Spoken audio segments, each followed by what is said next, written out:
Suspension des vols commerciaux avec la Somalie. Mardi 11 mai 2021, l'autorité kenyane de l'aviation civile a suspendu les vols commerciaux entre les deux pays pour 3 mois. D'après la note du régulateur kényan, tous les vols entre le Kenya et la Somalie sont suspendus excepté les évacuations sanitaires et les vols des Nations Unies uniquement à but humanitaire. Une décision qui intervient une semaine après que la Somalie a rétabli les relations diplomatiques qu'elle avait rompues avec le Kenya suite à la médiation du Qatar. Cette suspension des vols entre la Somalie et le Kenya décidé par Nairobi va davantage cristalliser des relations déjà tendues entre ces deux pays de l'Afrique de l'Est. C'est juste la conséquence d'un certain nombre de tensions nouvelles et anciennes qui perdurent entre ces deux pays de la Corne de l'Afrique. De tout temps, Mogadiscio a toujours accusé Nairobi d'ingérence dans ses affaires internes.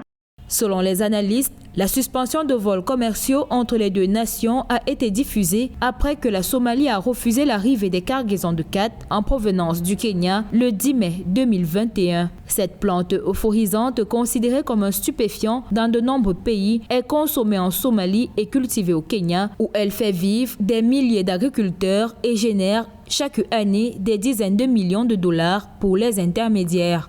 Le Kenya exporte le khat vers la Somalie et la Somalie a besoin de ce khat-là, mais c'est des emplois créés au Kenya qui n'auront pas de débouchés. D'où il faut à tout prix que sur le plan commercial, les deux pays se parlent et arriver à un compromis qui puisse empêcher que les deux économies déjà assez fragiles soient très affectées.